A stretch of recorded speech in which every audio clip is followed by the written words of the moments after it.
겸손과 기도. 찬미 예수님. 그때 예수님께서 제자들에게 말씀하셨다.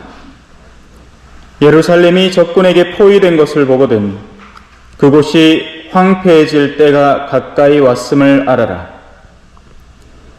그때 유다에 있는 이들은 산으로 달아나고 예루살렘에 있는 이들은 거기에서 빠져나가라. 시골에 있는 이들은 예루살렘으로 들어가지 마라. 그때가 바로 성경에 기록된 모든 말씀이 이루어지는 징벌의 날이기 때문이다. 불행하여라. 그 무렵에 임신한 여자들과 젖먹이가 딸린 여자들. 이 땅에 큰 재난이 이 백성에게 진노가 닥칠 것이기 때문이다. 사람들은 칼날에 쓰러지고 포로가 되어 모든 민족들에게 끌려갈 것이다. 그리고 예루살렘은 다른 민족들의 시대가 다 찰 때까지 그들에게 짓밟힐 것이다. 그리고 해와 달과 별들에는 표징들이 나타나고 땅에서는 바다와 거센 파도 소리에 자지러진 민족들이 공포에 휩싸일 것이다. 사람들은 세상에 닥쳐오는 것들에 대한 두려운 예감으로 까무러칠 것이다. 하늘의 세력들이 흔들릴 것이기 때문이다. 그때 사람의 아들이 권능과 큰 영광을 떨치며 구름을 타고 오는 것을 사람들이 볼 것이다. 이러한 일들이 일어나기 시작하거든 허리를 펴고 머리를 들어라. 너희의 속량이 가까웠기 때문이다. 주님의 말씀입니다.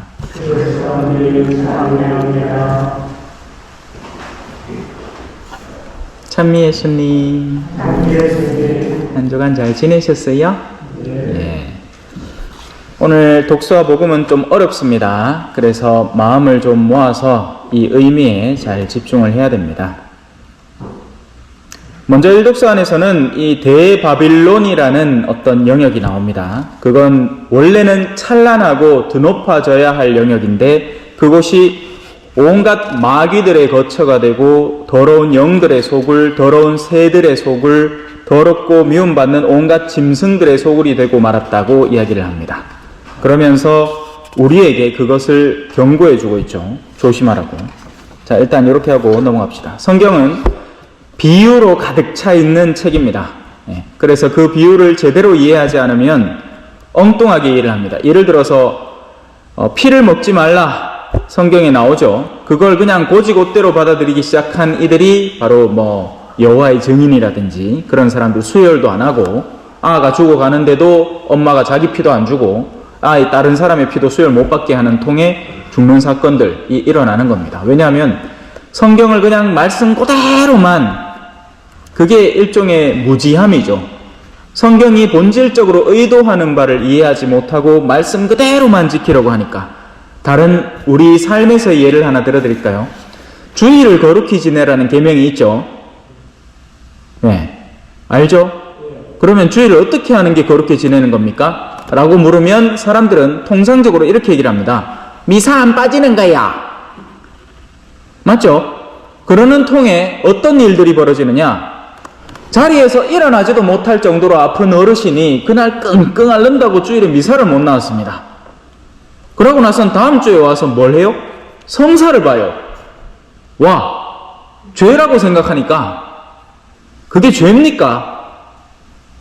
그게 죄예요? 아니요. 여러분들이 너무 아파서 미사를 못 오면 예수님이 여러분을 찾아갈 거예요. 그러면 그냥 대송하고 자리에 누워서 기도할 힘도 없거들랑 성우라도 한번 긋든지 머릿속으로 예수님 하고 죄송합니다 가면 괜찮아요. 그거를 뭘 미안해해. 그러니까 그게 우리가 율법적으로 살아가는 방식들인 거죠. 율법의 본연의 의미가 우리에게 던져주는 것을 캐치해내지 못하고 법을 그냥 그대로 법적으로만 해석을 해서 성경도 마찬가지입니다. 성경을 그냥 성경 그대로의 말로만 읽으면 무슨 뜻인지 못 알아듣게 됩니다. 왜냐하면 여기서 하는 말이 다르고 저기서 하는 말이 다르거든요. 어떤 때는 뭐 예를 들어서 뭐 바다가 아주 좋은 의미의, 얼마 전에 묵시록에 나오는 것처럼 수정처럼 맑은 유리바다는 이 수정처럼 맑은 마음들의 군집을 말합니다. 하지만 다른 쪽에서 바다는 죽음을 상징을 해요. 혼돈과 죽음을 상징을 합니다. 그런 문맥상에서의 올바른 이해를 거치지 않으면 성경 말씀을 들고 와서 이제 여러분들을 속이기 시작하는 겁니다. 이거 적혀 있잖아. 안식일이 무슨 요일이라고 적혀 있노? 토요일 아이가. 근데 너는 와 일요일날 미사 드리노? 그러면 할 말이 없어지는 거죠. 우리 왜 일요일날 미사 드려요? 주일이 예수님의 부활하신 날이니까요. 우리는 예수님의 부활을 기념하지 구약의 안식일을 기념하지 않기 때문이죠. 안식일은 원래 토요일이에요. 자, 이제 복음으로 한번 들어가 볼까요?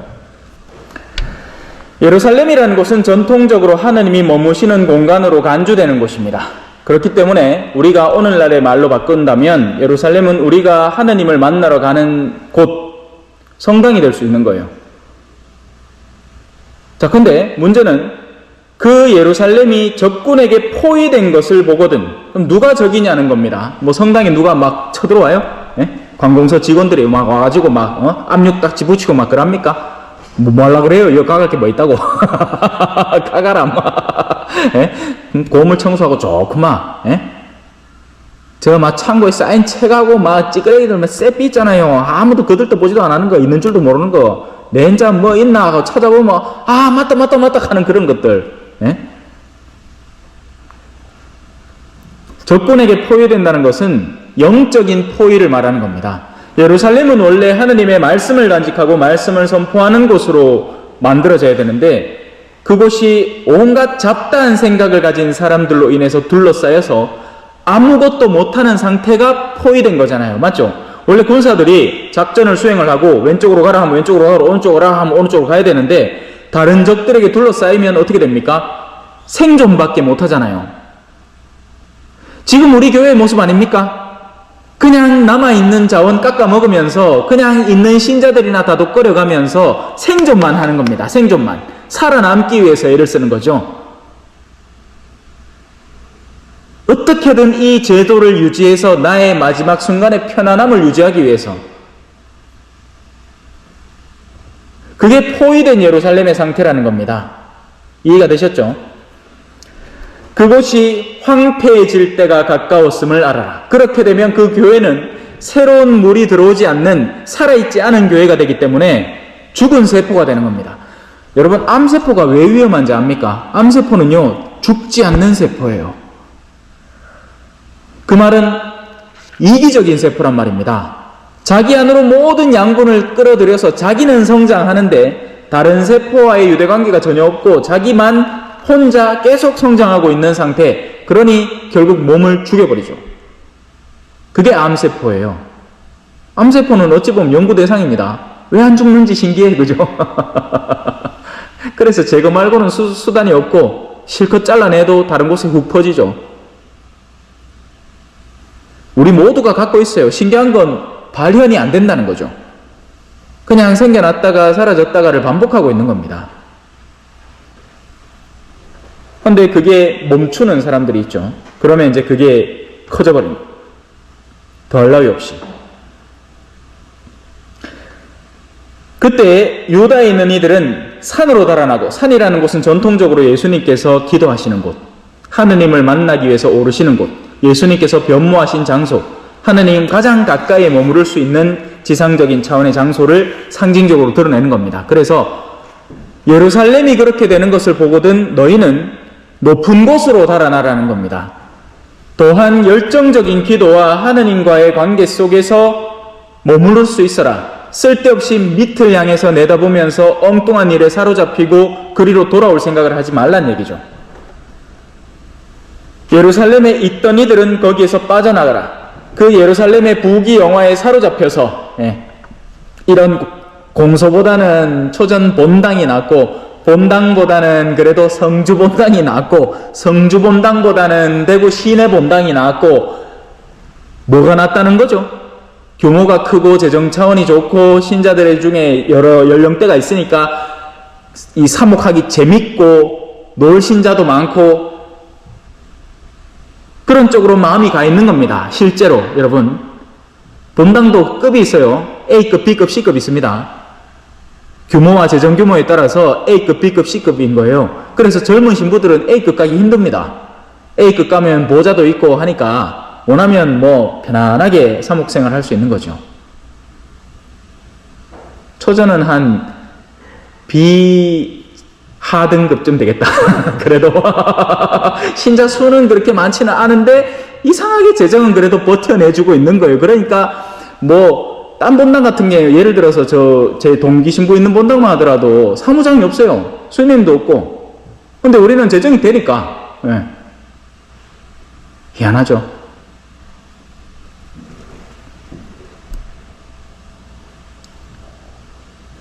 시골에 있던 이들은 예루살렘으로 들어가지 마라. 시골이라는 곳은 한적한 곳. 자신의 기본적인 생활의 돌봄 말고는 딱히 신경 쓸 것이 없는 곳. 그래서 여러분들이 지금 시골에 계신 거예요. 물론 초전 자체가 시골이지만 그 도심지와 시골을 말하는 게 아니고, 내가 나의 지금 기본적인 삶 안에서 하느님과의 유대관계만 잘 챙겨나가면 별다른 의무사항이 없는 상태, 그 상태를 시골이라고 하는 겁니다. 그래서 신앙 안에 오래 지내오신 어르신들은 시골에 살도록 노력을 해야 돼요. 하지만 여전히 마음이 바쁜 어르신들이 있죠. 아직도 뭔가 자기 이름 내고 싶어서 안달이고 뭔가 사람들이 알아줬으면 싶어가지고 어떻게든지 도심지로 한번 나가보려는 사람들이 있습니다.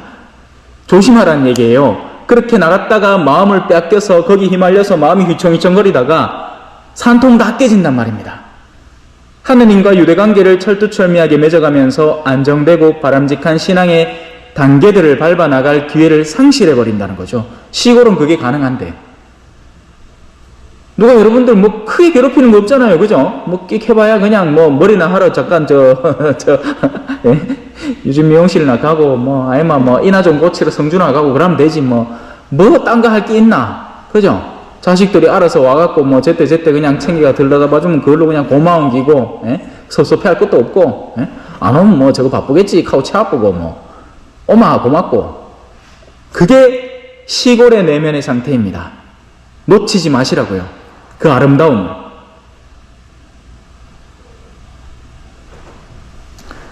그때가 바로 성경에 기록된 모든 말씀이 이루어지는 징벌의 날이기 때문이다. 예루살렘이 포위된 때, 더 이상 교회가 무언가를 하지 못하고 응축되어서 옹졸하게 자신의 생존만을 갈구하고 있는 시대. 그걸 보지 못하면 장님이죠. 불행하여라. 그 무렵에 임신한 여자와 젖먹이가 딸린 여자들. 다행히 여기는 아무도 없으니까 불행할 이유가 없겠네. 그게 아니고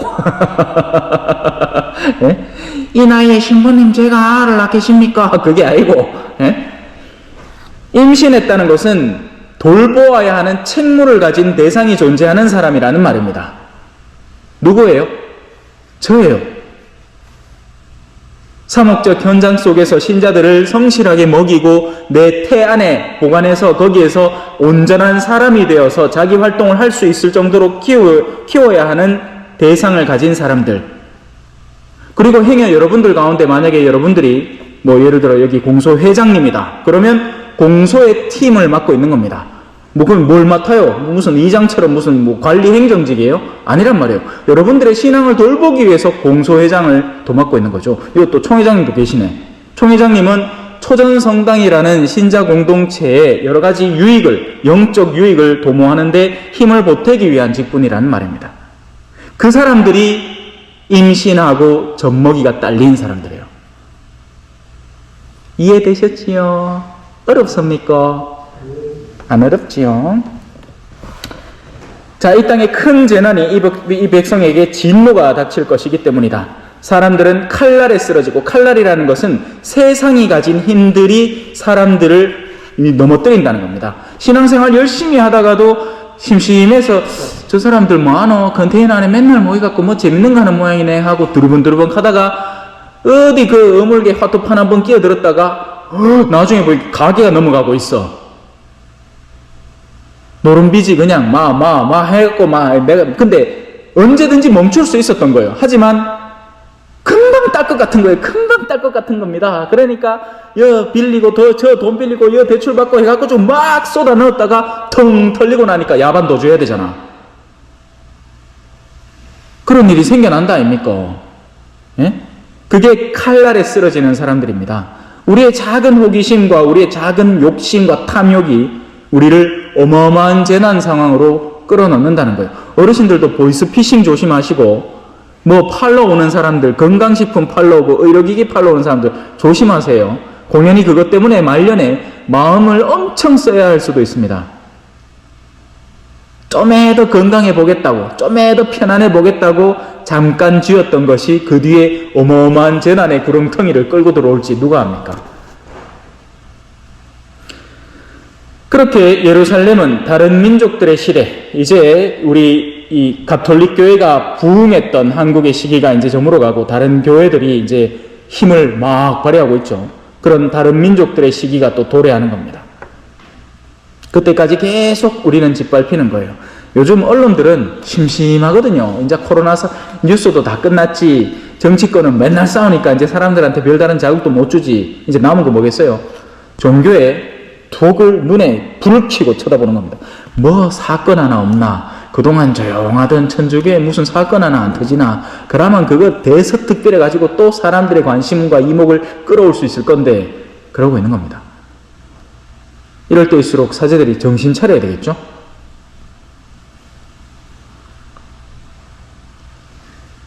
해와 달과 별들이라는 것은 지상의 권력들을 의미합니다. 사실 벌써 그렇게 되고 있죠. 우리는 옛날 같으면 대통령 가면 아이고 막 대단한 사람이다 했는데 지금은 이리 씹히고 저리 씹히고 막 난리 아닙니까? 그죠?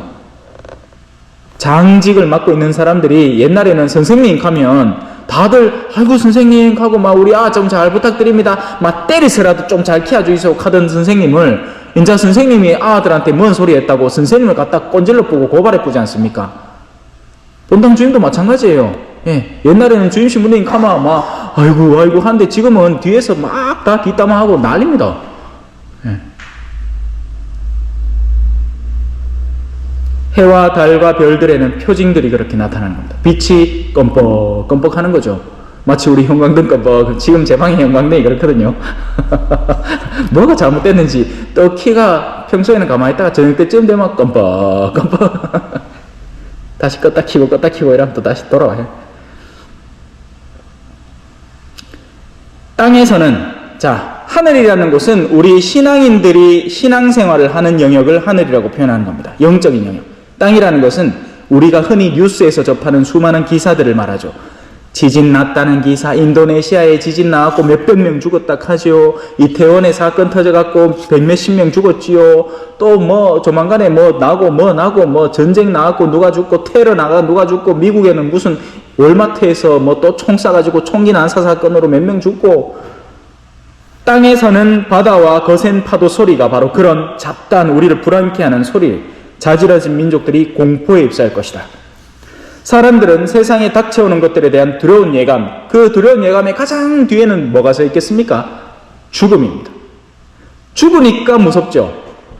죽어도 안 죽으면 무섭겠습니까? 그죠? 네. 뭐 별다른 마음의 저항감이 없는 사람은 지금 제 강론 들으면서 잘 자는 거예요. 그래 우리 어르신들을 보면서 강론하면서 주무시면 마음이 편안하신 거구나 하고 생각하는 겁니다. 예. 주무세요. 사람들은 그렇게 세상에 다가오는 두려운 예감으로 까무러치고 하늘의 세력들까지 흔들리듯이 보이는 겁니다. 그리고 바로 그때가 사람의 아들이 영광과 권능을 떨치며 올 시기이고 우리 신앙인들은 바로 그때 허리를 펴고 고개를 들어 하늘을 볼 줄 알아야 되는 겁니다. 하늘의 가치들, 내가 아직 땅띠가 얼마고 누구하고 어떤 관계고 이걸 어떻게 처리하고 정리하고가 아니라 하늘의 가치를 바라보고 그 가치에 시선을 고정시키고 절대로 그 가치를 놓쳐서는 안 되는 거죠. 뭐요? 구원요. 영원한 생명이요. 그래서 오늘 복음화송에 이렇게 한 번 더 강조를 하는 겁니다. 허리를 펴고 머리를 들어라. 너희의 속량이 가까웠다. 아멘. 찬미 예수님, 겸손과 기도.